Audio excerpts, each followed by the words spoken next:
तत्त्वहरू हुन् प्रकृति र पुरुष। यहाँ पुरुष तत्त्वले ब्रह्म, परब्रह्म, परमेश्वरमा रहेको सृजनत्व, पालनत्व र संहारकत्वसँग गाँसिएका अपौरुषेय, अनुपम र अलौकिक तेजलाई बुझाउनेतिर लान्छ।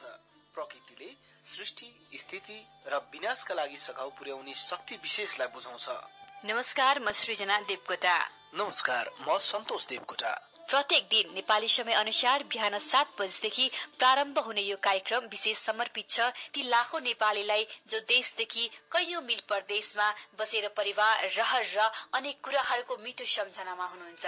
भिन्न परिवेश, भिन्न संसार, तैपनि देशको माया, आफ्नो संस्कृतिको सम्मान, प्रत्येक नेपालीले छाती भरि राखेको नेपालीपन, यो भन्दा बेसी अनि यो भन्दा उच्च सायद केही छैन।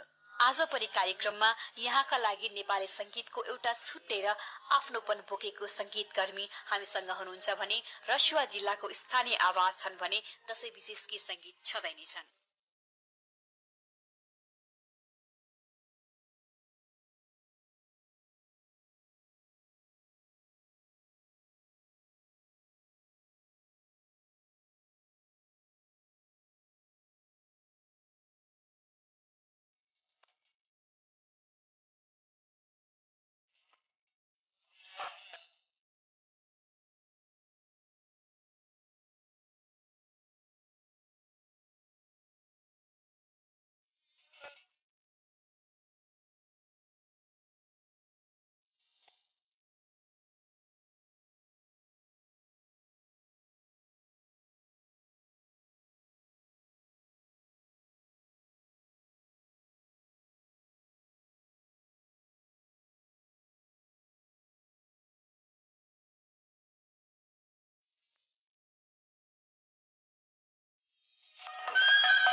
कार्यक्रम हाम्रो दशैंमा आउनुहोस् एकैछिन लागौं जनविचारतर्फ।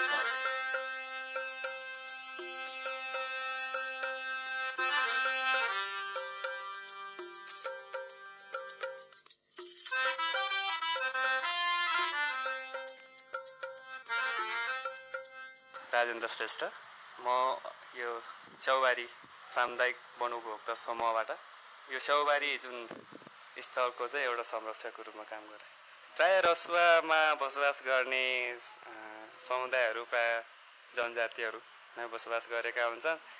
यो दशैं वर्ष दिनमा आउने एउटा रमाइलो चाड भएको कारणले गर्दा हाम्रो ठाउँमा चाहिँ अब छरछिमेकीहरू एक आपसमा मिलोमातो एउटा दुःखको दिनलाई बिर्सेर रमाइलो हर्षोल्लासका साथ मनाउने गर्छन् हाम्रो यहाँका मानिसहरू। मेरो यो दसैँको मुखमा लगभग है 2-3 हप्ता अगाडि मात्र मलेसिया गएका मेरा भतिज रविन्द्र श्रेष्ठ त्यसपछि कृष्णबहादुर नगरकोटीलाई चाहिँ सम्झिन चाहन्छु र टाढै भए पनि एउटा खुसीको साथ रहनु होला भनेर अनुरोध गर्छु।